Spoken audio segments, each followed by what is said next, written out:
Hello दोस्तों, इस video में हम बात करेंगे झारखंड राज्य के महत्वपूर्ण तथ्यों की।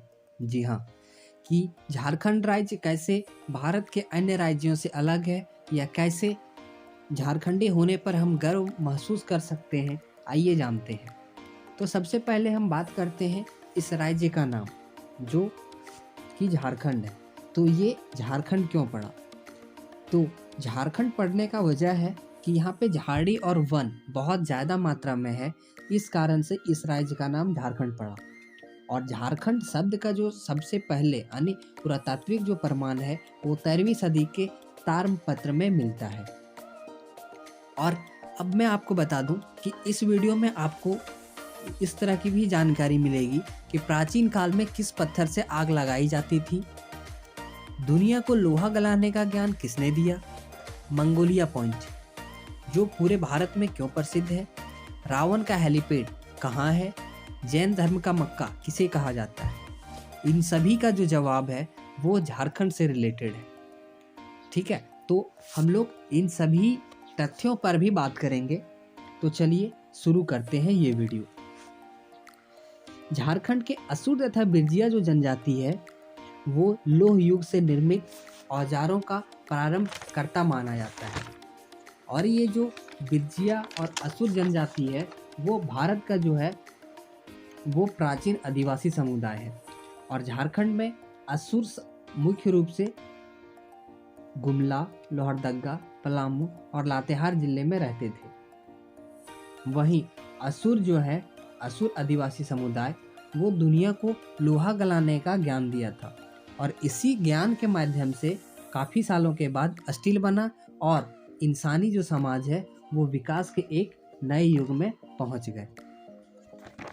तो ये संभव हुआ है बिरजिया जनजाति और असुर जनजाति के बदौलत। अब आगे हम बात करते हैं दूसरे तथ्य पर, दामोदर नदी घाटी परियोजना। जी हाँ, दामोदर नदी घाटी परियोजना जो है वो स्वतंत्र भारत का सबसे पहला बहुउद्देशीय नदी घाटी परियोजना है। और इस परियोजना को दामोदर नदी घाटी निगम द्वारा नियंत्रित किया जाता है। और इसको जो है दामोदर नदी पर बनाया गया है। और दामोदर नदी घाटी जो परियोजना है वो लगभग 24,235 वर्ग किलोमीटर के क्षेत्र को कवर करती है। अब हम आगे बढ़ते हैं, मतलब अगले तथ्यों की ओर। तो गंगा नदी, जी हाँ, देश की सबसे पवित्र गंगा नदी वो झारखंड राज्य के साहिबगंज जिले से गुजरती है। और जो गंगा नदी है वो हिंदू धर्म के अनुसार गंगा नदी को माँ के रूप में पूजा जाता है। और साथ ही साथ गंगा नदी के बारे में ऐसा माना जाता है कि गंगा में स्नान करने से पुण्य मिलता है और सारे कष्ट कट जाते हैं। झारखंड, अब अगले तथ्य की ओर चलते हैं। झारखंड राज्य में देश का कुल खनिज संसाधन का लगभग 40% भंडार सिर्फ झारखंड राज्य में है। इसलिए झारखंड का जो भूमि है उसको रत्नागर भी बोला जाता है। अब बढ़ते हैं अगले तथ्य की ओर। भारत में आधुनिक रूप से लौह इस्पात तैयार करने का जो पहला प्रयास है वो 1789 ईस्वी में धनबाद जिले के झरिया नामक स्थान पर ही किया गया था। अब आपको एक ऐसे चीज के बारे में बताएंगे जिसको सुनकर आप शायद चौंक भी जाएं। जी हाँ, इंडियन मिनरल बुक जो है, इंडियन मिनरल बुक, इसके अनुसार चकमक पत्थर, जिसका इंग्लिश में नाम है फ्लाइंग स्टोन, इसका एकमात्र उत्पादक राज्य वो है झारखंड।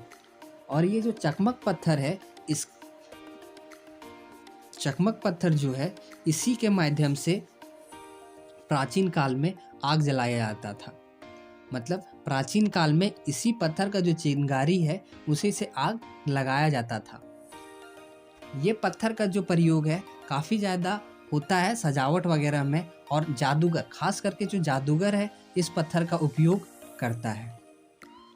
ठीक है, तो अब आते हैं अगले तथ्य की ओर। झारखंड का जो आर्थिक सर्वेक्षण 2019-20 जो हुआ था उसके अनुसार भारत में कोकिल कोयला और यूरेनियम और पायराइट जो है ये सब का एकमात्र उत्पादक राज्य सिर्फ झारखंड है।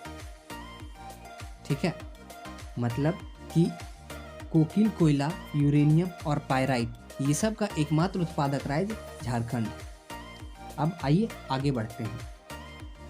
झारखंड जो है वो देश में प्राइम कोकीन कोल का एकमात्र उत्पादक राज्य है और झारखंड में जो है वो प्राइम कोकीन कोल का भंडार लगभग 5,313 मिलियन टन है, जो देश का जो जितना कोकीन कोयला जो कुल कोकीन कोल है उसका लगभग 100% है। मतलब जो कोकीन कोल है वो सिर्फ झारखंड में ही पाया जाता है और किसी राज्य में नहीं पाया जाता है।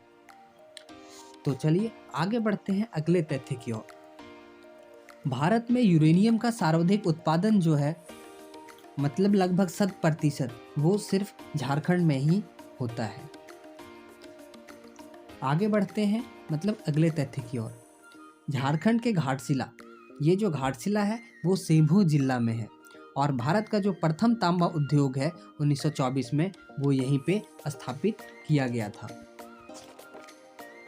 और ये जो खान है यहाँ से तांबा के अयस्क को रज्जू मार्ग के द्वारा मऊ भंडारा भेजा जाता है, जहाँ इससे शुद्ध तांबा निकाला जाता है। आइए बढ़ते हैं अगले तथ्य की ओर। बोकारो स्टील प्लांट, जी हाँ, बोकारो स्टील प्लांट जो है वो 1964 में स्थापित किया गया था। ये झारखंड का दूसरा लौह इस्पात उद्योग है और ये जो है भारत का पहला स्वदेशी स्टील संयंत्र है। ये बोकारो के माराफारी नामक स्थान पर इसको स्थापित किया गया है। अब बढ़ते हैं अगले तथ्य की ओर। ये जो टाटा स्टील है, टाटा स्टील का जो स्थापना है, इसका स्थापना करने का जो विचार है वो सबसे पहले जमशेदजी नौसेरवानजी टाटा को था, पर उनकी मृत्यु जो है 1904 में हो गई। परंतु इसके बाद जो टाटा स्टील का जो संस्थापक है उन्हीं को माना जाता है और भारत का पहला और सबसे बड़ा लौह एवं इस्पात संयंत्र है टाटा स्टील। आइए बढ़ते हैं अगले तथ्य की ओर। भारत में कुल लाह का लगभग 60% उत्पादन सिर्फ झारखंड राज्य में होता है और लाह उत्पादन की दृष्टि से झारखंड का स्थान जो है वो सबसे पहला है। और ये जो लाह उत्पादन है वो लातेहार के टोरी में होता है और ये जो लाह का निर्यात करने में भी विश्व में प्रथम स्थान में आता है, टोरी लातेहार। ये जो लाह है उसको एक नकदी फसल के रूप में भी जाना जाता है और लातेहार जो है वो लाह की खेती के लिए भी दुनिया भर में मशहूर है। और लाह का जो रिकॉर्ड उत्पादन करने के लिए वर्ष 1976 में लातेहार का जो नाम है वो गिनीज बुक ऑफ वर्ल्ड में दर्ज किया गया था। आइए बढ़ते हैं अगले तथ्य की ओर। तो वो है झारखंड जो है वो देश का एकल हस्ताक्षर तकनीक, जी हाँ, एकल हस्ताक्षर तकनीक लागू करने वाला पहला राज्य है। आइए बढ़ते हैं अगले तथ्य की ओर। झारखंड, जी हाँ, झारखंड जो है वो देश का पहला और एकमात्र राज्य है जहाँ मुख्यमंत्री की अध्यक्षता में कॉरपोरेट सोशल रिस्पॉन्सिबिलिटी परिषद, जी हाँ, कॉरपोरेट सोशल रिस्पॉन्सिबिलिटी परिषद का गठन किया गया है। आइए बढ़ते हैं अगले तथ्य की ओर। केंद्र सरकार, जी हाँ, केंद्र सरकार ने रीजनल कनेक्टिविटी स्कीम के तहत झारखंड के दुमका और बोकारो का चयन किया है। अब बढ़ते हैं अगले तथ्य की ओर। जी हाँ, ये है विश्व की सबसे बड़ी स्वास्थ्य बीमा योजना, जी हाँ, आयुष्मान भारत, जिसको प्रधानमंत्री जन आरोग्य योजना जो है बोला जाता है। तो ये प्रधानमंत्री जन आरोग्य योजना का जो शुरुआत है वो प्रधानमंत्री नरेंद्र मोदी ने झारखंड में किया था। जी हाँ, झारखंड की राजधानी रांची से किया था। और यह जो योजना है आयुष्मान भारत, ये दुनिया का सबसे बड़ा स्वास्थ्य बीमा योजना है और इस योजना के माध्यम से देश के हर गरीब परिवार को 5 लाख रुपए तक का मुफ्त स्वास्थ्य बीमा दिया जा रहा है। आइए अगले तथ्य की ओर बढ़ते हैं। झारखंड राज्य जो है वो तसर उत्पादन में देश में प्रथम स्थान पर है। ये तसर जो है वो एक प्रकार का रेशम है, मतलब तसर सिल्क। वो तसर जो है वो एक प्रकार का रेशम है, और जो रेशम है वो जो कोकून है, कोकून के कीट से मिलता है। आइए बढ़ते हैं अगले तथ्य की ओर, और आपको बता दें कि झारखंड जो है वो 2 अक्टूबर 2019 को पूर्णतः खुले से शौच मुक्त राज्य घोषित कर दिया गया है। खुले से शौच मुक्त मतलब यहाँ झारखंड में रहने वाले लोग खुले में शौच के लिए नहीं जाते हैं, मतलब पूर्णतः ODF फ्री। ODF का पूरा नाम होता है ओपन डिफेक्शन फ्री। आइए बढ़ते हैं अगले तथ्य की ओर। आगे हम बात करेंगे नेतरहाट का मैग्नोलिया पॉइंट। जी हाँ, कि नेतरहाट का जो मैग्नोलिया पॉइंट है वो पूरे विश्व में क्यों प्रसिद्ध है, और वहाँ की जो एक प्रचलित कहानी है उसके बारे में भी हम लोग जानेंगे। तो नेतरहाट का जो मैग्नोलिया पॉइंट है उसको मैग्नोलिया सनसेट पॉइंट भी कहा जाता है, क्योंकि यहाँ जो मैग्नोलिया सनसेट पॉइंट इसलिए कहा जाता है क्योंकि यहाँ से आप उगते हुए सूरज और डूबते हुए सूरज का आकर्षक दृश्य देख सकते हैं। और वहाँ पे जो पर्यटक मतलब जो लोग जाते हैं देखने के लिए, वो उनको लगता है कि हम ये जो प्रोसेस है वो हम बार बार देखें, मतलब आगे भी उनको मन करता रहता है कि हम इसको देखें। उसका कारण है कि जब भी कोई वहाँ उगते हुए सूरज को देखता है तो वहाँ पूरा आकाश नारंगी दिखाई देता है, और जब आप डूबते हुए सूरज को देखेंगे तो लगेगा कि वो धीरे धीरे वो आसमान से नीचे जा रहा है। अब आगे बात करते हैं कि मैग्नोलिया पॉइंट के पीछे का जो कहानी है वो क्या है। तो एक कहानी ये है कि एक ब्रिटिश लड़की रहती है जिसका नाम रहता है मैग्नोलिया, और ये मैग्नोलिया का प्रेम कहानी के लिए भी जाना जाता है। मैग्नोलिया जो है वो अपने पिता की वजह से आत्महत्या वहाँ पे कर लेती है। वो प्रेम में किसी से पड़ी हुई रहती है, और जिस वजह से उसके पापा को सही नहीं लगता है तो उस वजह से वो वहाँ पे आत्महत्या कर लेती है। तो इसके पीछे का कहानी ये है। आइए आगे जानते हैं, मतलब बढ़ते हैं अगले तथ्य की ओर और जानते हैं कि रावण का हेलीपैड कहाँ है और ये क्यों प्रचलित है।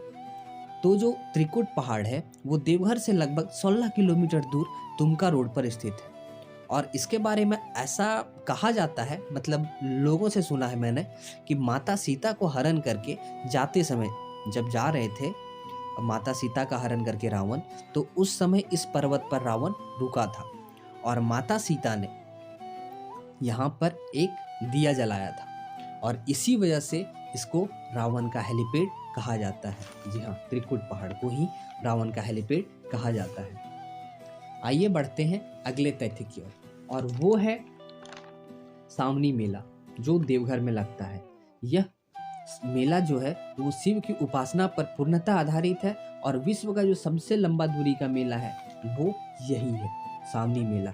ये लगभग 110 किलोमीटर की दूरी तय किया जाता है इसमें, और ये जो देवघर है वो संथाल परगना क्षेत्र में पड़ता है, और यहाँ पे जो है देवघर में 22 मंदिर का एक समूह है, जिसमें जो सबसे प्राचीन मंदिर है वो भगवान शिव का है, जिसको बैजनाथ धाम भी कहा जाता है। मतलब देवघर जो है वो बैजनाथ धाम के नाम से भी प्रचलित है, और भारत में जो 12 ज्योतिर्लिंग है उसमें से एक बैजनाथ धाम भी है। और यहाँ पे जो है जुलाई अगस्त के महीने में 1 महीने तक चलने वाला विश्व का सबसे बड़ा मेला भी लगता है। उस समय यहाँ पर लाखों भक्त मतलब बाबा बैजनाथ को जल चढ़ाने के लिए आते हैं, और यहाँ का जो तीर्थ यात्रा है तभी पूरा माना जाता है जब बैजनाथ धाम में जल चढ़ाने के बाद बासुकीनाथ मंदिर में भी पूजा किया जाता है। और देवघर से बासुकीनाथ की जो दूरी है वो लगभग 43 किलोमीटर है। और आपको एक महत्वपूर्ण तथ्य भी बताने वाला हूँ देवघर के बारे में। जी हाँ, 1925 में जब महात्मा गांधी आए थे झारखंड, उस समय वो देवघर में पूजा किए थे, और उस टाइम अपना जो यंग इंडिया वो लिखे हैं, उस टाइम लिखे थे कि देवघर में जो पंडा और देवघर में जो मंदिर है वहाँ का जो परंपरा है उसका उन्होंने खूब तारीफ किया था यंग इंडिया में। और गांधी जी के अनुसार उन्होंने लिखा है कि अन्य मंदिरों के विपरीत छुआछूत यहाँ नहीं माना जाता है तथा मंदिर यहाँ का जो है वो सबके लिए खुला है। ऐसा उन्होंने यंग इंडिया में 1925 में लिखा है अपनी यात्रा के बारे में, झारखंड जब वो आए थे तब। आइए अब जानते हैं हम लोग, मतलब बढ़ते हैं अगले तथ्य की ओर। अब जानते हैं कि जैन धर्म का मक्का किसे कहा जाता है और वो कहाँ स्थित है। तो वो जैन धर्म का जो मक्का है वो पारसनाथ पहाड़ी को कहा जाता है। जी हाँ, जैन धर्म का मक्का पारसनाथ पहाड़ी को कहा जाता है और यह गिरिडीह जिला में स्थित है। भगवान महावीर जो हैं वो जैन संप्रदाय के 24वें और अंतिम तीर्थकार थे। और जैन तीर्थकार से जुड़ा एक आश्चर्यजनक तथ्य ये है कि 24 तीर्थकार में से 24 में से 20 जो है वो पारसनाथ पहाड़ी पर ही मोक्ष प्राप्त किए हैं। और ये जो पहाड़ी है वो झारखंड के गिरिडीह जिला में है। और इस पहाड़ी को संभेद शिखर भी कहा जाता है। मतलब आप ये समझ सकते हैं कि मुसलमानों के लिए जो महत्व मक्का का है और ईसाई के लिए जो यरूशलेम का है, वही महत्व जैन संप्रदाय के लिए इस श्री संभेद शिखर का है जो झारखंड के गिरिडीह जिला में है। और ये जो शिखर है वो झारखंड का हिमालय के रूप में भी जाना जाता है। जी हाँ, झारखंड के हिमालय के रूप में भी इस पहाड़ को जाना जाता है। और ये झारखंड और बिहार की सबसे ऊंची पहाड़ भी है। और इस पहाड़ पर असंख्य मंदिर और साल भर यहाँ पे भक्त आते रहते हैं, मतलब जैन धर्मावलंबी भी यहाँ पे आते रहते हैं। और साथ ही साथ काफ़ी पर्यटक के रूप में भी ये काफ़ी विकसित हो चुका है। तो ये जानकारी आपको कैसी लगी लिखें अपने कमेंट बॉक्स में। साथ ही साथ इस वीडियो को अधिक से अधिक लाइक करें, अपने दोस्तों को शेयर करें तथा ये वीडियो कैसा लगा कमेंट में लिखना ना भूलें। धन्यवाद।